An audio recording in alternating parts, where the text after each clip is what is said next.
ஸ்ரீ ஆண்டாள் எம்பெருமானார் ஜீயர் திருவடிகளே சரணம். ஆஸ்திக அன்பர் சபைக்கு அடியேனுடைய பணிவான நமஸ்காரம். சுயப்பதியான எம்பெருமானின் கிருபையினாலும் அடியேனுடைய ஆச்சாரிய கடாட்சத்தாலும் இன்றைக்கு கோயில் அண்ணன் அப்படிங்கிற தலைப்பில் பேச வாய்ப்பளித்த இந்த கோவில் நிர்வாகிகளுக்கு அடியேன் நன்றி தெரிவித்து இன்றைய தலைப்பிற்குள் நுழைவோம். யார் இந்த கோவில் அண்ணன்? என்கிட்ட எல்லாரும் கேட்டா, யார் இந்த கோவில் அண்ணன் தெரியுமா யாருக்காது? நம்மளுடைய ஆச்சாரியன் பகவத் ராமானுஜர் தான் கோவில் அண்ணன். யாருக்கு இவர் அண்ணன்? நம்முடைய கோதை நாச்சியாருக்கு இவர் அண்ணன். நம் கோதை கோதையினுடைய வாழி திருநாமத்தில் சொல்லுவோம். என்ன சொல்லுவோம்? பெரும்பூதூர் மாமுனிக்கு பின்னாள் வாழியே அப்படின்னு சொல்லுவோம். கோதை அவதாரத்துக்கு அப்புறம் தானே ராமானுஜர் தோன்றினார். கோதை முன்னாடியே தோன்றிட்டாளே, அதுக்கப்புறம் தான் ராமானுஜர் தோன்றினார். ஆனால் பெரும்பூதூர் மாமுனிக்கு பின்னாள் வழியேன்னு ஏன் சொல்கிறா? பெரும்பூதூர் மாமுனி ராமானுஜர், அவருக்கு பின்னாடி வந்தவள் இவள்னு ஏன் சொல்கிறா அப்படின்னா, இவரை அவளுடைய அண்ணன்னு வேற சொல்கிறாளே ஏன் அப்படின்னா, நம்மாழ்வார் காலத்தில் என்னாச்சு அப்படின்னாக்க, நம்மாழ்வாருடைய சிஷ்யர் மதுரகவி ஆழ்வார் போய் கேட்டார் நம்மாழ்வார்கிட்ட, நீங்கள் பரமபதம் போப்பறேன்னு சொல்கிறேன், உங்களுடைய விக்கிரகத்தை எனக்கு கொடுத்துட்டு போங்கோ, நான் வச்சுட்டு திருவாராதனை பண்ணுறேன் அப்படின்னார். போய் தாமிரபரணி ஆற்றுல இருக்கிற தண்ணியை எடுத்து காய்ச்சி விக்கிரகம் வரும், அதை நீ வச்சுக்கோ அப்படின்னார். இவர் போய் தாமிரபரணியிலேருந்து தண்ணீர் எடுத்து காய்ச்சினார். நம்மாழ்வார் விக்கிரகம் வரல. என்ன வந்தது அப்படின்னா, ஆச்சாரியன் ராமானுஜருடைய விக்கிரகம் வந்துதான். அதனால பவிஷ்யதாச்சாரியாரான ராமானுஜர் விக்கிரக ரூபியாக வந்துட்டார் முதல்ல. அதுக்கப்புறம் தான் நம்மாழ்வார் வந்தார். அதனால விக்கிரகம் முன்னால் வந்துடுத்து ராமானுஜருக்கு முன்னாடி. அதனால ஆண்டாள் இவருக்கு தங்கை அப்படின்னு யார் சொல்லுவா அப்படின்னா, நானா எதையாவது கதை அடிச்சு விடக்கூடாது இல்லையா? பிரதிவாதி பயங்கர மன்னங்கராச்சார் சுவாமிகள் இந்த மாதிரி சொல்லுவார். ஆண்டாள் நாச்சியாரும் நம்ம ராமானுஜரை அண்ணா அப்படின்னு அழைச்சிருக்கா. எப்போ அழைச்சா, எப்படி அழைச்சா பார்க்கலாம். நாறு நறும்பொழில் திருமாலிருஞ்சோலை நம்பிக்கு நான் 100 தடாவில் வெண்ணெய் வாய்நேர்ந்து பராவி வைத்தேன், 100 தடா நிறைந்த அக்கார அடிசல் சொன்னேன், ஏறு திருவுடையான் இன்று வந்து இவை கொள்ளும் கொலோ அப்படிங்கிற இந்த நாச்சியார் திருமொழி பாசுரம். இது நாச்சியார் திருமொழி பாசுரம். இதில் 100 தடா அக்கார அடிசல் சொன்னேன் அப்படின்னு தான் இருக்கு. சொன்னேன் அப்படின்னு தான் சொல்லியிருக்கு, சமர்ப்பிச்சேன் அப்படின்னு சொல்லலையே. அதனால அழகர் கோவில் திருமாலிருஞ்சோலை பெருமாளுக்கு எப்போவோ தன் அப்பா பெரியாழ்வாரோட குழந்தை ஆண்டாள் சேவிக்கிறதுக்கு வந்தாலாம் அப்பா கையை பிடிச்சுன்னு. 100 தடா அக்கார அடிசல் சமர்ப்பிக்கிறேன் அழகிய மணவாளனோட. யார் அழகிய மணவாளன்? ரங்கநாதர். அவரோட எனக்கு கல்யாணம் பண்ணி வை அப்படின்னு பிரார்த்தனை பண்ணிட்டு வேண்டிட்டு போயிட்டா இந்த குழந்தை. கல்யாணம் ஆயிடுத்து, ரங்கநாதரோட திருவடியில் போய் ஐக்கியம் ஆயிட்டா. இந்த பிரார்த்தனையை அவள் நிறைவேற்றினாலோ இல்லையோ தெரியலையேன்னு நினைச்சாரா நம்ம ராமானுஜர். அதனால இந்த பாசுர வரிகளை சத்தியமாக்கணும் அப்படிங்கிறதுக்காக, தங்கையுடைய பிரார்த்தனையை நிறைவேற்றி வைக்கணுங்கிறதுக்காக அழகர் கோவிலுக்கு போய் அழகருக்கு 100 தடா அக்கார அடிசல்ல சமர்ப்பிச்சாராம். ஆண்டாளோட திருவுள்ளம் எப்படி இருக்கும்னு தெரிஞ்சுக்கிறதுக்காக ஸ்ரீவில்லிபுத்தூருக்கு வந்தார் நம்ம ராமானுஜர். அவர் உள்ள வரப்போதே அவர் தெரிஞ்சு கொண்டுட்டாளாம். பிரார்த்தனையை நிறைவேற்றி வச்ச ராமானுஜரை சந்தோஷத்தோட அண்ணா அப்படின்னு அழைச்சிண்டு கர்ப்ப கிரகத்திலேருந்து ஓடி வந்தாளாம். இன்னைக்கும் அதே ஸ்தானத்திலேயே காட்சி கொடுக்குறா நம்ம ஆண்டாள். நாச்சியாரோட பூரண கடாட்சத்துக்கு பாத்திரமாயிட்டார் நம்ம ராமானுஜர். அதனால அண்ணான்னு அழைச்சா இல்லையா, அதனால கோதாகிரஜர், அது சம்ஸ்கிருதத்தில் கோதாகிரஜர், தமிழில் அண்ணான்னு அர்த்தம் நம்ம ராமானுஜருக்கு. சில மகனியர்கள்லாம் நம்ம சுவாமி ராமானுஜர்கிட்ட நீங்கள் திருப்பாவைக்கு அர்த்தம் சொல்லுங்களே அப்படின்னு கேட்டான். அப்போ அவர் சொன்னாராம், திருப்பல்லாண்டுக்கும் திவ்ய பிரபந்தத்துக்கும் அர்த்தம் சொல்ல ஆள் கிடைச்சிடும், திருப்பாவைக்கு ஆளே கிடைக்காது அப்படின்னுட்டார். அவ்வளவு வசதி. அந்த திருப்பாவையே அடியேன் உபன்யாசம் பண்ணிட்டு இருக்கேன் 10 வருஷ காலமாக. ஏன்னா திருப்பாவை அர்த்தங்களை சொல்லணும் இல்லை கேட்கணும் அப்படின்னா கோபியினுடைய பாவம் வேணும் எல்லாருக்கும். கோபி மாதிரியே ஆகணும்.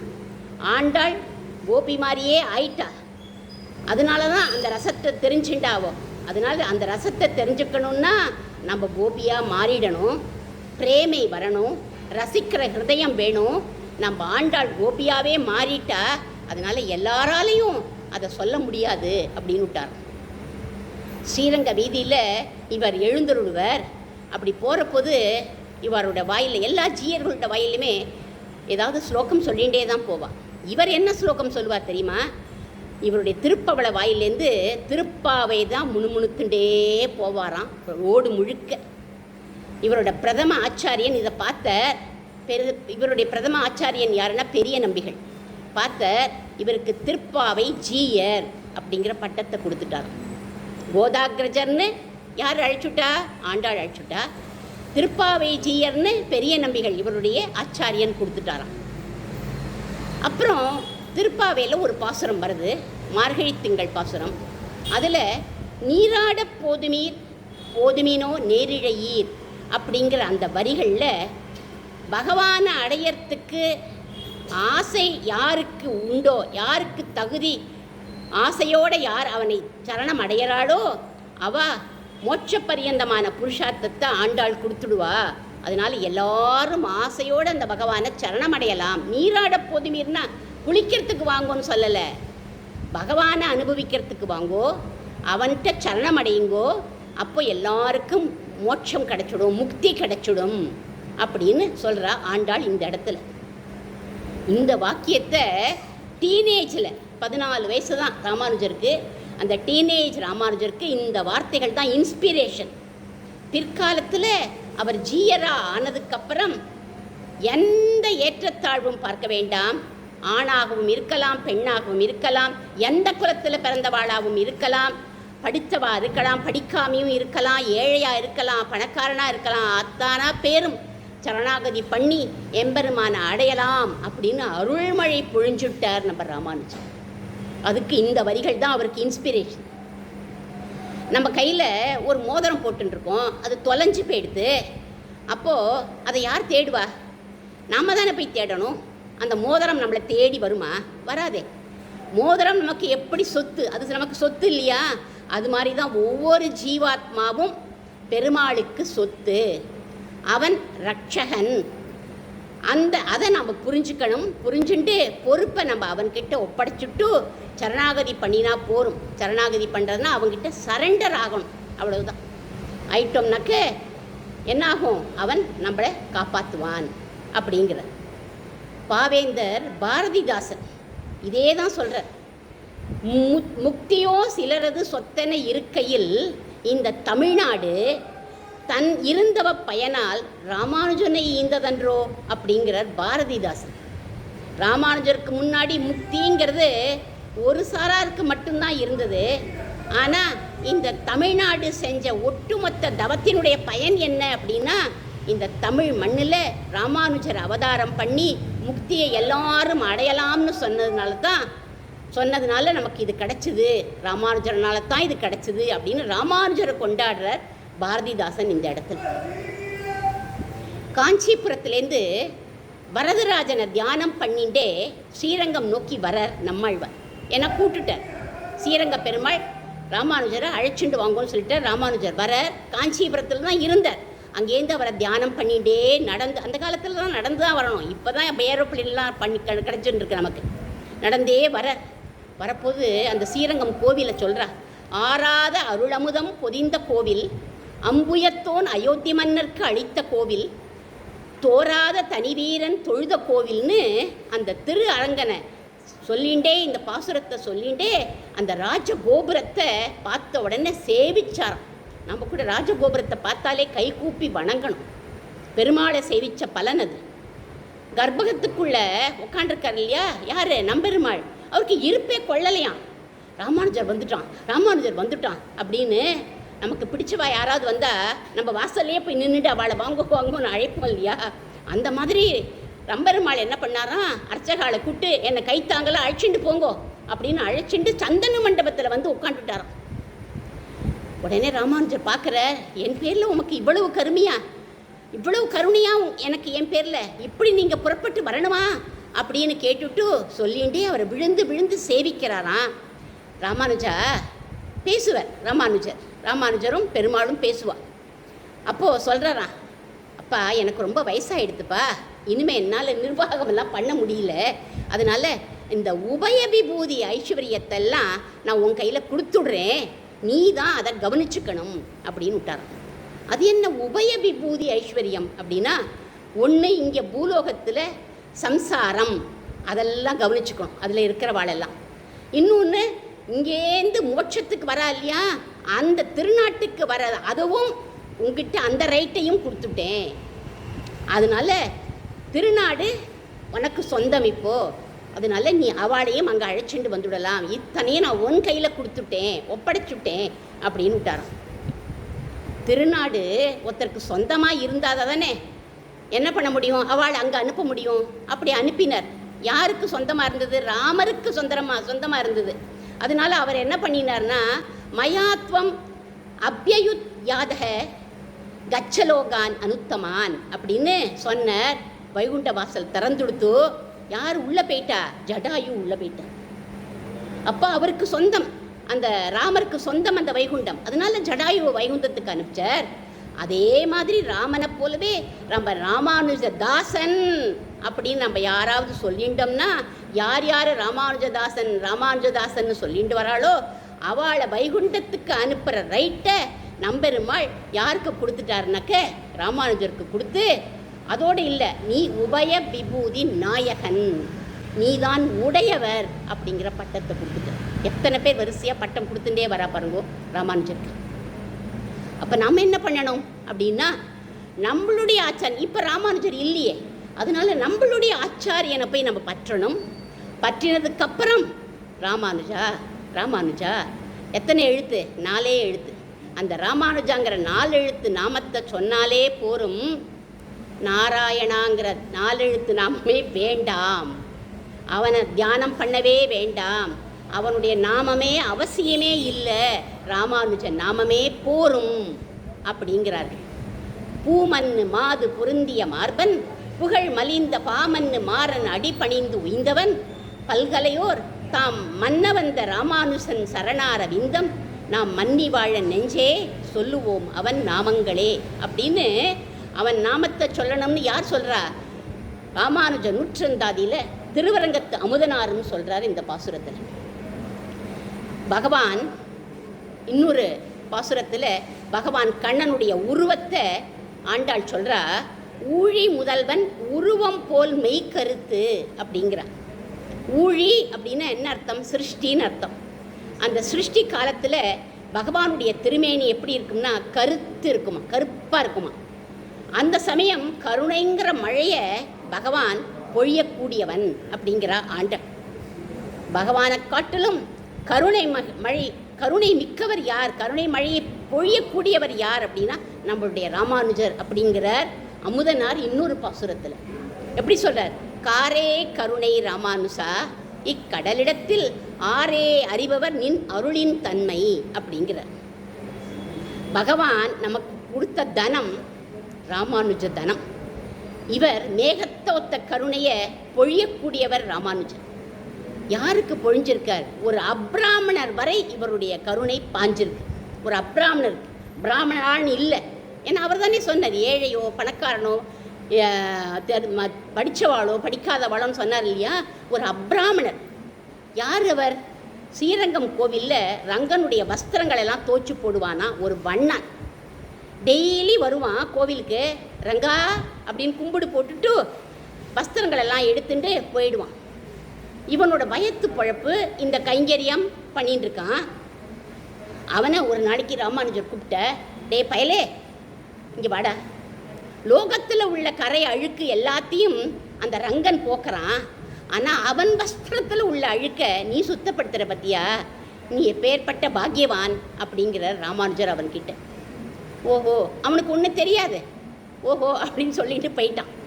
அப்புறம் இன்னொரு நாளைக்கு அவன்கிட்ட கேட்குறார், ஏண்டாப்பா வஸ்திரங்களெல்லாம் துவைக்கிறியே, கரை ரொம்ப அழுக்கு நிறையா இருக்கா அப்படின்னு கேட்டார். ஆமாம் சாமி, எண்ணெய் பிசுக்கு நெய் பிசுக்கெல்லாம் இருக்குது, அதெல்லாம் இந்த அர்ச்சகாள் பெருமாளுடைய வேஷ்டியில் வஸ்திரத்தில் தடவிடுறா போல் இருக்குது அப்படின்னானா. அர்ச்சகர்லாம் தடவலடா, பின்ன யார் சாமி தடவரா? இந்த ரங்கன் தெரு தெருவாக சுற்றுவான், யார் வீட்டுக்குள்ளேயாவது போய் வெண்ணெயை திருடி சாப்பிடுவான். ஏன்னா இவன் தானே யார், கண்ணன், கோகுலத்தில் இருந்த கண்ணன் தான் இவன். போய் வெண்ணெயை திருடி சாப்பிடுவான். திருடியே சாப்பிடலைன்னா கூட நிறைய பேர் அழைப்பா, அவள் வீட்டுக்கெல்லாம் போயிடுவான். நன்னா உட்காந்து சாப்பிட்டுட்டு தன்னோட வஸ்திரத்தில் தொடச்சுண்டு வந்துடுவான். ஓ அப்படியா சாமி அப்படின்னு கேட்டுட்டான். அவனுக்கு ஒன்றும் புரியலை, கோகுலத்திலங்கிறா கண்ணன்கிறா ஒன்றும் புரியலை. இவன் ஸ்ரத்தையாக என்ன பண்ணுறான், துணிகளெல்லாம் துவைச்சான், மடித்தான். அந்த காலத்தில் அயன் பாக்ஸ் எல்லாம் ஒன்றும் கிடையாது, அழகாக மடித்து பார்த்து பார்த்து மடித்து எடுத்துட்டு வரான். ஒரு நாளைக்கு இவன் நன்னா பக்குவம் ஆயிட்டான் அப்படின்னு தெரிஞ்சுட்டார் ராமானுஜர். ஒவ்வொரு நாளாக அவனை வாட்ச் பண்ணுறார். பண்ணிவிட்டு நேராக இங்கே வாடா பயலே அப்படின்னு அழைச்சிட்டு ரங்கநாதர் சன்னதிக்கு அழைச்சிட்டு போய் நிற்க வச்சார். நம்மளும் சேவிச்சா அப்படி தான் சேவிக்கணும் ரங்கநாதரை. ரங்கநாதர் பள்ளி கொண்ட பெருமாள், கரியவாகி புடை பிறந்து மிளிர்ந்து செவ்வரி ஓடிய நீண்ட பெரியவாய கண்கள் கடாட்சிக்கிறார். இந்த பக்கம் ராமானுஜர் நிற்கிறார், அந்த பக்கம் இந்த வண்ணான் நிற்கிறான். ஏகாந்த சேவை கிடச்சிருக்கு பாருங்க அவனுக்கு. ரங்கா அப்படின்னு கூப்பிட்டார். இவன் பார்த்துட்டே நின்றுட்டுருக்கான். இவன் யார் தெரியறதா அப்படின்னு ரங்கநாதர்கிட்ட கேட்டார். ஓ நன்னா தெரியறதே, நம்ம ஈரங்கொல்லி அப்படின்னார். ஈரங்கொல்லின்னா என்ன? வண்ணான். நம்ப அப்படிங்கிற வார்த்தையை போட்டார் பெருமாள். நம்ப ஈரங்கொல்லிங்கிறாரே, அப்போ இவன் பேரில் அபிமானம் வந்துடுத்து போல இருக்கு அப்படின்னு நினச்சிண்டார். இவன் வஸ்திரமெல்லாம் நன்னா துவைக்கிறானா அப்படின்னு ரங்கநாதர்கிட்ட கேட்டார். ஓ ரொம்ப நன்னா துவைக்கிறான், உடுத்திண்டா எனக்கு ஜோராக இருக்கு, ரொம்ப நன்னா இருக்கு ராமானுஜா அப்படின்னார். உமக்கு திருப்தி தானே அப்படின்னார். ரொம்ப திருப்தி ராமானுஜா அப்படின்னார். அப்போது இவனுக்கு நீங்கள் அனுகிரகம் பண்ணுங்க. பண்ணிட்டா போச்சு, அதுக்கு என்ன அப்படின்னார். ரங்கா இவனுக்கு மட்டும் இல்லை, இவன் வம்சத்துக்கே நீங்கள் பண்ணணும் அப்படின்னார். சரி பண்ணிவிடுறேனே அப்படின்னார் பெருமாள். இவன் வம்சம் தொடங்கி இல்லை, அவன் பிறந்ததுலேருந்து உள்ள வம்சம் இல்லை, இவனுக்கு முன்னால் உள்ள மூதாதையர்களுக்கும் நீங்கள் அனுகிரகம் பண்ணணும். ராமானுஜர், ராமானுஜா எனக்கு ஒன்றுமே புரியலையே, நீ என்ன கதையெல்லாம் பேசுகிற அப்படின்னார். ரங்கநாதனுக்கா புரியாது, வேணும்னு கேட்குறார். இல்லை ரங்கா, பழங்கதை ஒன்று பாக்கி இருக்கு. என்ன? நீங்கள் கிருஷ்ணாவதாரம் பண்ணி கோகுலத்திலேருந்து மதுராக்கு போனேன் இல்லையா? நான் ரங்கநாதன் நம்முட்டு சிரிப்பு சிரிச்சுட்டானா. போனீரே அப்படின்னு சொல்லாத, போனோம் அப்படின்னு சொல்லு அப்படின்னானா பகவான். ஏன்னா அவரோட கூட யார் போனான்னா பலராமனா போயிருக்கா. யார் பலராமன் கூட போனார் இல்லையா, அவர் தான் இப்போ ராமானுஜன். இது என்ன இந்த கதையெல்லாம் புதுசாக விடாதீங்கோ அப்படின்னு சொல்லாதீங்கோ. நிச்சயம் ஒரு புராண ஸ்லோகம் ஒன்று இருக்குது. அனந்த பிரதமம் ரூபம் லக்ஷ்மணஸ்து ஸ்ததப்பரக பலபத்திரக திருதீயஸ்து கலவு கஷித் பவிஷ்யதி. இந்த சோஸ்திரத்தில் அனந்த பிரதமம் ரூபம், முதல்ல அனந்தாழ்வானா ஆதிசேஷனாக வந்துட்டார் கிருத்தயுகத்தில். திரேதா யுகத்தில் ராமருக்கு தம்பியா லக்ஷ்மணராக வந்துட்டார். துவாபர யுகத்தில் கிருஷ்ணருக்கு பலராமனாக வந்தார். இப்போ கலி யுகத்தில் அவர் தான் ராமானுஜரா அவதாரம். அதனால போனீரே அப்படின்னு சொல்லாத, போனோம்னு சொல்லு அப்படின்னாராம் பகவான். சரி உம்மோட நான் பலராமனா வந்தேன், ஒத்துக்கிறேன். அந்த ஈரங்கொல்லிக்கு இவா பேசிக்கிறது ஒன்றுமே புரியலை. ராமானுஜரும் ரங்கநாதனும் என்னமோ பேசிக்கிறா, ஒன்று அவனுக்கு காதில் வேட விழலை, அதை வேற சொல்லணும் இல்லையா? ஆனால் ஒன்று மட்டும் தெரிஞ்சுட்டான். கையை கூப்பிண்டு பிரத்யட்சமாக நம்ம அவரை பார்க்குறபடி பண்ணிட்டாரே இவர்னு கையை கூப்பிண்டு நிற்கிறான். தேவரீர் மதுராக்குள்ளே நுழைஞ்ச உடனே பண்ண முதல் லீலை என்ன சொல்லுங்கோ அப்படின்னு கேட்ட உடனே ஒரு வண்ணா எனக்கு துணி கொடுக்க மாட்டேன்னுட்டான். மாட்டுக்கார பசங்களுக்கெல்லாம் என்னத்துக்கடா கம்சராஜாவோட ட்ரெஸ்ஸு அப்படின்னு கேட்டான். அப்போ தேவரீர் என்ன பண்ணீர்?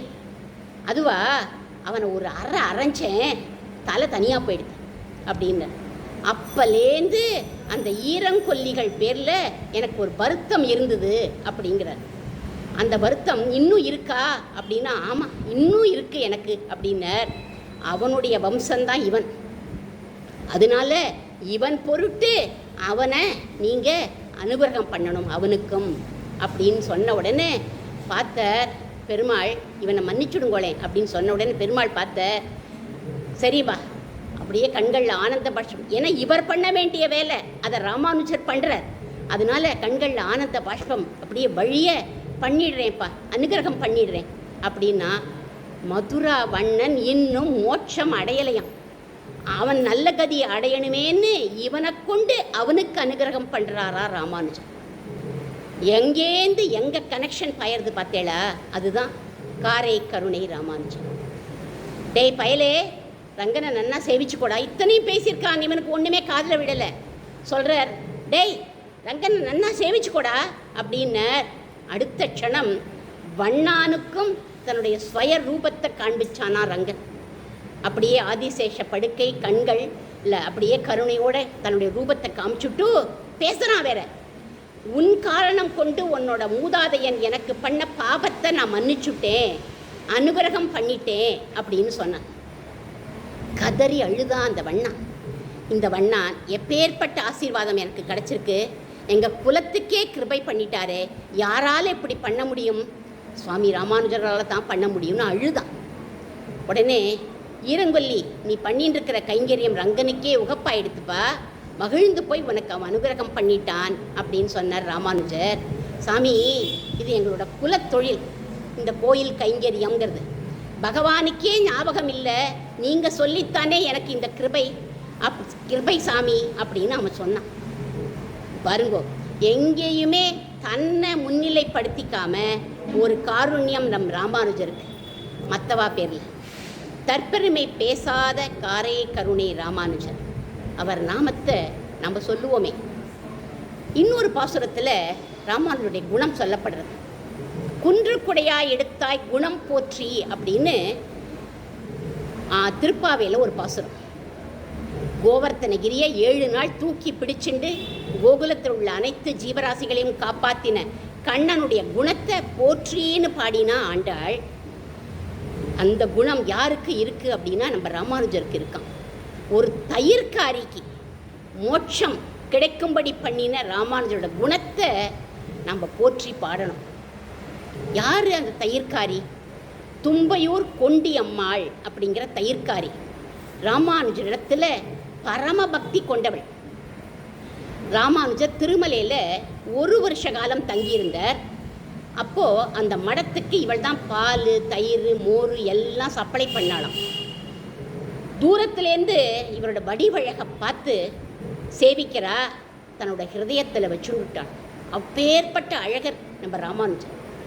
ராமானுஜருடைய பற்பமெனத்துகள் பைங்கழல் உந்தன் பல்லவமே விரலும் பாவனமாகிய பைந்துவராடை பதிந்த மருங்கழகுன்னு அவருடைய சிகை அழகு, ரூப லாவண்யம், காவி உடை, முப்புரி நூல், கருணை பொழியும் கமல கண்ணழகு இத்தனையும் வர்ணிச்சார். யார் அப்படின்னா எம்பார்.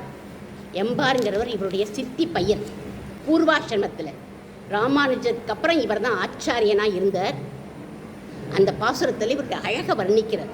அந்த அழகை இவ பார்த்தாலாம், அப்படியே தன்னுடைய மனசில் தேக்கி வச்சுட்டாலாம் இந்த தயிர்காரி. 1 மாதம் கழித்து தயிர் மோருக்கெல்லாம் எவ்வளவு பணம்மா கொடுக்கணும் அப்படின்னு அந்த சிப்பந்திகள் கேட்டால், பணமெல்லாம் வேண்டாம் சாமி, சுவாமி ராமானுஜத்தை போய் நான் கிட்டக்க தரிசனம் பண்ணணும், என்னை அலோவ் பண்ணுவேடா அப்படின்னு கேட்டா. சரிம்மா போய் சேவி அப்படின்னா அவரை சேவிச்சா, ஏம்மா பால் தயிருக்கெலாம் பணம் வாங்கிக்க மாட்டேங்கிற அப்படின்னு கேட்டார் ராமானுஜர். சாமி, பணத்தை வச்சுட்டு நான் என்ன பண்ண போகிறேன் பாருங்கோ, அவன் எப்படி சொல்கிறா பாருங்கோ, எனக்கு பரமபதத்தில் ஒரு இடம் வாங்கித்தாங்கோ அப்படின்னு விட்டான். பரமபதத்தில் இடமா? நான் அந்த மலையப்பன் கிட்ட கேட்டு சொல்கிறேம்மா. நீங்கள் கேட்கலாம் வேணாம் சாமி, எனக்கு நீங்கள் ஒரு கடுதாசு கொடுத்தா போகிறோம், நான் போய் மலையப்பன் கிட்ட அதை கொடுத்து வாங்கிக்கிறேங்கிறான். ராமானுஜர் பேரில் இவர்களுக்கு எத்தனை நம்பிக்கை பாருங்க. சர்வலோக சுவாமி அனுகிரகம் பண்ணணும்னு எழுதி அடியேன் ராமானுஜதாசன்னு கையெழுத்து போட்டு கொடுத்துட்டாராம் ராமானுஜன். அந்த லெட்டரை கையில் வாங்கிண்டா பால் மோர் தயிர் பானையெல்லாம் அப்படியே அங்கே விட்டுட்டா, எல்லாத்தையும் மறந்து போயிட்டா. ஸ்ரீமதே ராமானுஜாய நமக, ஸ்ரீமதே ராமானுஜாய நமகன்னு சொல்லிட்டு அடுத்த க்ஷணம் மலை ஏற ஆரம்பிச்சுட்டா. நம்மளா இருந்தால் என்ன பண்ணுவோம்? ஆஹா, ராமானுஜரே சொல்லிட்டார். அந்த லெட்டரை வாங்கி அழகாக லாக்கருக்குள்ளே கொண்டு போய் வச்சு பூட்டிட்டு ஜாலியாக லைஃப்பை இன்னும் கொஞ்சம் நாளைக்கு என்ஜாய் பண்ணலாமே அப்படின்னு நம்மளாம் நினைப்போம். ஆனால் இவள் அது எல்லாத்தையும் மறந்து போயிட்டா, நேராக போக ஆரம்பிச்சுட்டான். இவள் மலை ஏறி வரத அந்த திருமலையப்பன் பார்த்தானா. எதிராஜர் கொடுத்த லெட்டர் இவள் கையில் இருக்கு. ஸ்ரீமதே ராமானுஜாய நமகன்னு நாமத்தை சொல்லிட்டு வேற வரா. இவளுக்கு அனுகிரகம் பண்ணணும்னு நினச்சி பகவான் என்ன பண்ணான், அந்த மலையிலேருந்து கீழே இறங்க ஆரம்பிச்சுட்டானா. எந்த வேஷத்தில் வரான் அப்படின்னாக்க ஒரு வைஷ்ணவ நம்பியா வரானா. எல்லாரையும் அவன் மலை ஏற்றுவான். நம்மளாம் மலை ஏறி தான் பழக்கம். மணிக்கணக்கில் என்ன பண்ணுவான், எல்லாரையும் ஒரு க்யூவில் நிற்க வச்சுடுவான், இல்லை ஒரு கூண்டுக்குள்ளே அடைச்சி வச்சுடுவான். கிட்டக்க போய் சேவிக்கிற சமயத்துக்கு ஜரிகண்டி அப்படின்னு சொல்லி நம்மளை அனுப்பிச்சுடுவா எல்லாரும். அப்பேற்பட்ட பிரபு மலை இறங்குறான் பாருங்கோ. ஏன்? ராமானுஜனுக்காக மலை இறங்குறான். யாரம்மா நீ, கையில் என்ன அப்படின்னு கேட்டார். ஒன்றுமில்லை சாமி, மோட்சம் போகணும், ராமானுஜர் கடுதாசு கொடுத்துருக்கார், இதை மலையப்பன் கிட்ட காமிக்க போகிறேன் அப்படின்னா கொண்டா அப்படின்னு கையை நீட்டி அதை வாங்கிட்டான். யார்கிட்டையுமே கை நீட்டாத அவனுடைய கை நீள்றது. ஏன்?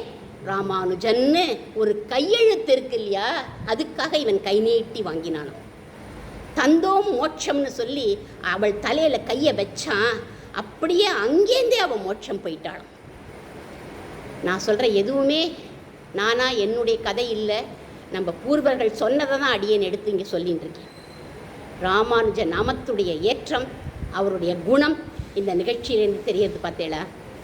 இன்னொரு பாசுரம், ஏற்றக்கலங்கள் அப்படிங்கிற ஒரு பாசுரத்தில் கண்ணனை ஆற்றப்படைத்தான் மகனே அப்படின்னு அழைக்கிறா ஆண்டாள். அப்பா நந்தகோபருடைய ஆற்றலை சொல்லி அவருடைய மகன் யாரு, கண்ணன் அப்படின்னு அழைக்கிறா. நந்தகோபர் போலவே ஆற்றலும் திறமையும் உள்ளவர் யாருன்னா நம்ம ராமானுஜன். அப்போ அவருடைய மகன் யாரு அப்படின்னா திருவேங்கடமுடையான். இவர் எப்படி மகன் ஆனார்? சுவாரஸ்யமாக நடந்த கதை இது. பத்மாவதி தாயாரோட அப்பா ஆகாசராஜன், அவர் தான் இங்கே இருக்கார், கல்யாணம் பண்ணி கொடுக்குறார். ஆகாசராஜன் இவர் தொண்டமான் சக்கரவர்த்தி வம்சத்தில் வந்தவர். மாப்பிள்ளை திருவேங்கடமுடையானுக்கு நாகாபரணம் சமர்ப்பித்தார். திருமலையப்பனுக்கு வில்வ இதழ்கள்னால அர்ச்சனை பண்ணுவாளாம், இன்னைக்கு கூட அங்கே பண்ணுவாள். தொண்டமான் சக்கரவர்த்தி திருமலையப்பன் கிட்ட ரொம்ப பக்தி கொண்டவர். போய் நெருங்கி பழகுவாராம், பேசுவார். எந்த அளவுக்கு நெருக்கம் அப்படின்னா, நான் சண்டைக்கு போக போகிறேன்ப்பா, நீ என்ன பண்ணணும் அப்படின்னு போய் அவர்கிட்ட கேட்பார். உடனே பெருமாளுக்கும் எவ்வளவு அன்பு பாருங்கோ. தங்கிட்ட இருக்கிற சங்கு சக்கரம் ஆயுதங்கள் எல்லாம் கொடுத்து இத்தனையும் எடுத்துட்டு போய் ஜெயிச்சுட்டு வா அப்படின்னு வரோம். போய் எடுத்துட்டு போய் ஜெயிச்சுட்டு வந்துட்டான். ஜெயிச்சதுக்கப்புறம் ஆயுதங்கள் எல்லாம் திருப்பி கொண்டு வந்து கொடுத்தான் அந்த தொண்டமான் சக்கரவர்த்தி. எனக்கு வேண்டாம், நீயே வச்சுக்கோ. நானே வச்சுக்கிறதா அப்படின்னு. ஏன் உங்களுக்கு வேண்டாம்? கலியுகத்தில் ஒரு பிரம்ம ஞானியா பாகவதோத்தமனா மகா வைஷ்ணவனா ஒருத்தன் வருவான், அவன் எனக்கு இந்த ஆயுதங்களை சமர்ப்பிப்பான்னு ராமானுஜருடைய வரவை யார் சூச்சிப்பிக்கிறா? பெருமாளே சூச்சிப்பிக்கிறார். தொண்டமான் சக்கரவர்த்தி சொல்கிறான், இந்த ஆயுதங்களை தரிக்கிற சக்தி உமக்கு தான் உண்டு, எனக்கெல்லாம் இல்லை, அதனால எனக்கு இது வேண்டாம் அப்படிங்கிறான். அப்போ சரி, இந்த மலையில் உனக்கு எங்கே தோணித்தோ அங்கே தூக்கி போட்டுட்டு போயிடு அப்படின்ட்டான் பகவான். எதை எந்தெந்த இடத்துல அவன் தூக்கி போட்டானோ அந்தந்த இடங்களில் சங்க தூக்கி போட்ட இடத்துல சங்க தீர்த்தம், சக்கரத்தை தூக்கி போட்ட இடத்துல சக்கர தீர்த்தம், இப்படின்னு பஞ்ச தீர்த்தங்களாக ஆயிடுத்தான். அவைகள்லாம் இன்றைக்கும் இருக்குது. ஆனால் நம்மளாம் எங்கே பார்க்குறோம்? நேர கடகடன்னு போய் பெருமாள் பத்மாவதி தாயார் கூட சேவிக்கிறது இல்லை, பெருமாள் சேவிச்சாச்சுன்னு திரும்பி வந்துடுறோம். அதெல்லாம் போய் பார்க்கணும். அந்த காலத்தில் சைவர்கள்லாம் என்ன பண்ணால் ஒவ்வொரு க்ஷேத்திரமாக தான் கைப்பற்றிட்டு வந்தாளாம். திருப்பதி ஏழுமலையான பார்த்துட்டு சந்தோஷமாக அவள் சொல்கிறா, இந்த மூர்த்திக்கு கையில் சங்கு சக்கரங்கள்லாம் இல்லை, ஏன்னா இல்லையே, தூக்கி போட்டாளே. நாகாபரணம் வேற சாத்தின்னு இருக்க, வில்வத்தினால வேற அர்ச்சனை பண்ணுறா, இவர் வைஷ்ணவர் இல்லை, இவர் சிவபெருமான் அப்படின்னு சொல்ல ஆரம்பிச்சுட்டாளாம். ஒத்தருக்கொத்தர் இப்படி பேசின்ற உடனே இது ராமானுஜருடைய காதுக்கு போயிடுத்து. ஓடி வர்றார் ராமானுஜர், சொல்கிற விஷ்ணுவோட கையில் உள்ள ஆயுதங்கள், சிவபெருமானுடைய கையில் உள்ள ஆயுதங்கள் எல்லாத்தையும் நம்ம கருவறையில் வச்சுடுவோம், திரையை போட்டுடுவோம். அவர் யாரோ அதற்குரிய ஆயுதங்களையும் ஆபரணங்களையும் தரிச்சுண்டு நிற்கட்டும், நாம் அப்புறமா முடிவு பண்ணலாம் அப்படின்னர். சரின்னு எல்லாரும் ஒத்துண்ட. கருவறைக்கு வெளியில் நின்றுட்டு ராமானுஜர் பிரார்த்திக்கிறார். ஸ்ரீனிவாச கிருபா சிந்தோ தவம் ஆகாத்மயம் உத்தமம் சுராச்சாபி நஜாயந்தி கதமே தேஹி பாமராக. உன்னுடைய பெருமையை தேவர்களே அறிய மாட்டாப்பா, இந்த பாமர ஜனங்கள் எப்படி அறிய போறா? ராமகிருஷ்ணாவதாரேஷு யதா பூர்வம் விலோக்கிய சேது பந்தனம் பண்ணின ராமனையும் கோவர்த்தனோதாரம் பண்ணின கண்ணனையுமே இவள்லாம் என்ன நினச்சா? மனுஷன்னு நினச்சா. ஆனால் நீ பக்த சிகாமணி ஆச்சே, எது சத்தியமோ அதை நிரூபணம் பண்ணுன்னு பிரார்த்திச்சுக்கிறார். காலம்பர திரைய விலக்கி பார்த்தா சங்கு சக்கரத்தை தன் கையில் தானே வச்சுண்டு அன்றும் இன்றும் என்றும் பகவான் ஸ்ரீனிவாசன் பஞ்ச ஆயுதங்களோட காட்சி கொடுக்குறான். அப்பனுக்கு சங்காழி அளித்த பெருமாள் அப்படின்னு வாழி திருநாமமே இருக்கு. சங்கு சக்கரத்தை ஒத்துபவர் யாரு? ஆச்சாரியன். ராமானுஜர் சங்கு சக்கரத்தை கொடுத்துருக்கார், அதனால அவர் ஆச்சாரியன். பகவான் யாரு? ஸ்ரீனிவாசன். அதை வாங்கிண்டான், அவன் சிஷ்யன். என்னைக்குமே ஆச்சாரியர் தந்தைங்கிற ஸ்தானம், சிஷ்யன்னா மகன்கிற உறவு. ஞானத்தை கொடுக்கக்கூடியவர் யார் அப்படின்னாக்க பிதா ஆச்சாரியன். அதனால ராமானுஜர் ஆற்றப்படைத்தவர், திருவேங்கடமுடையான் ஆற்றப்படைத்தவனுடைய மகன் அப்படின்னு சொல்லப்படுது. ஆண்டாள் கண்ணனை மாமாயன் அப்படின்னா, நம்ம ராமானுஜரும் மாமாயன் அப்படிங்கிறதுக்கு ஒரு நிகழ்ச்சியை பரனூர் மகாத்மா கிருஷ்ணபிரேமி சுவாமிகள் எதிராஜ வைபவத்தில் சொல்கிற. தத்பாஷ்யம் ஆதாய நிதாய மூர்த்தினி ஸ்ரீபாஷ்யமேதத் பரமாஷ்ய கிருத்வம் இதீவ தஸ்மை பிரவதோசதேவி பாஷ்யம் ஹயக்ரீவ அபிச்சரவேயம். இந்த ஸ்லோகத்தில் கிருஷ்ணபிரேமி சுவாமிகள் சொல்கிறார், காஷ்மீரத்தில் உள்ள சரஸ்வதி பீடத்துக்கு வராராம் நம்ம ராமானுஜர். அங்கே தன்னுடைய பிரம்மசூத்திரத்துக்கு வியாக்கியானம் எழுதினதை அரங்கேற்றம் பண்ணணும்னு வராராம். எல்லா வித்வான்களும் முதல்ல எதிர்த்தா, பலவிதமான கேள்விகள்லாம் கேட்டா, வாதம் பண்ணினா ஓஞ்சு போயிட்டா எல்லாரும். சரஸ்வதி தேவியே பிரத்யட்சமாகி ராமானுஜரோட வியாக்கியானத்தை கடாட்சிச்சு அதுக்கு ஸ்ரீ பாஷ்யம் அப்படிங்கிற பெயரை சரஸ்வதி தேவியே கொடுத்துட்டு ஒரு ஹயக்ரீவ மூர்த்தியையும் கொடுத்தாலும். கொடுத்துட்டு என்ன சொன்னா? ஸ்ரீ பாஷ்யக்காரர் அப்படிங்கிற பட்டத்தை கொடுத்துட்டா. எத்தனை பேர் நம்ம பட்டம் பார்த்துட்டே வரோம், இவருக்கு கிடைச்சது. அவ்வளவு எதிர்ப்புகளையும் தாண்டி ஸ்ரீபாஷ்யத்துக்கு அங்கீகாரம் கிடைச்சுடுத்து அப்படின்னா இவர் யாரு? மாமாயன் தானே. ஒரு தடவை ராமானுஜர் ஆழ்வார் திருநறைக்கு போகிறார். நம்மாழ்வார் சன்னதி முன்னாடி போய் நிற்கிறார். ராமானுஜரை பார்த்து பிரசன்னமாயிட்டார் நம்மாழ்வார். அப்பா ராமானுஜா, கலியுகத்தில் உன்னோட ரூபத்தை பார்க்க நான் எவ்வளவு நாளாக காத்துன்ருக்கேன் தெரியுமா? ஏதோ அவர் விக்கிரகமாக அவர் தானே கொடுத்தது, உன்னை பார்க்கணுன்னு எத்தனை நாளாக காத்துன்ருக்கேன் தெரியுமா அப்படின்னார். உடனே ஆழ்வாரை விழுந்து சேவிச்சார் ராமானுஜர். ஆழ்வார் பிரசன்னமாகி ஆசீர்வாதம் பண்ணுறார். ராமானுஜா, இனிமே என்னுடைய திருவடிக்கு ராமானுஜன்னு பேர் அப்படின்னார். கோவிலில் போய் நம்ம பெருமாள் கிட்ட சடாரி வாங்கிக்கிறோமே, அந்த திருவடி யாருடைய திருவடி? நம்மாழ்வாரோட திருவடி. நம்மாழ்வார் சன்னதியில் நமக்கு திருவடி சாத்துவா. இவாளை கேட்டால் தெரியும், அர்ச்சகாலை. அதுக்கு என்ன சொல்லணும்னா ராமானுஜன் சாத்துங்கோன்னு சொல்லணுமா. பகவத் ராமானுஜருடைய சன்னதிக்கு நீங்கள் போகிறேன், அங்கே எதுப்புற ஒரு சடாரி வச்சுருப்பா. அதுக்கு என்ன பேர் அப்படின்னா முதலியாண்டான் அப்படின்னு பேரும். யார் இந்த முதலியாண்டான்? ராமானுஜருடைய பூர்வாசிரமத்தில் சகோதரியுடைய புத்திரன். ராமானுஜருக்கு கூடவே இருந்து கைங்கரியம் பண்ணவர். இவர் ராமானுஜரோட பாதுகைகளாகவே இருந்தார் அப்படின்னு ஒரு ஸ்லோகம் சொல்கிறது. பாதுகே எதிராஜஸ்ய கதயந்தி யதாக்கியா தஸ்ய தாசரதே பாதௌ சிரசாதாரயாம்யகம்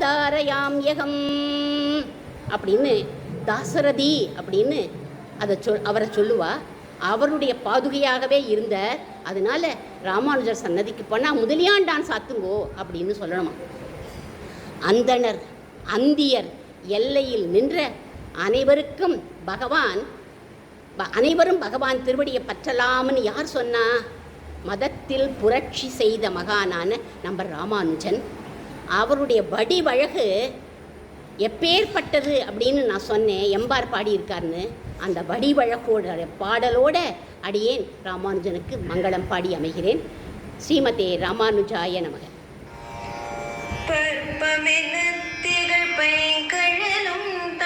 பல்லவமே விரலும் பாவனமாகிய பைந்துவராடை பதிந்த மருங்கழவும் முப்புரி நூலோடு முன்கை நேந்திய முக்கோல் தன்னழகும் முன்னவர் தந்திடு முகிகள் நிறைந்திடு முறுவல் நிலாவழகும் கற்பகமே விழி கருணை பொழிந்திடு கமல கண்ணழகும் காரிசுதன் கழல் சோழிய முடியும் கனநர்ச்சிகை முடியும் எப்பொழுதும் எதிராசன் வடிவழகு என் இதயத்துள்ளதால் இல்லை எனக்கெது இல்லை எனக்கெதிரே இல்லை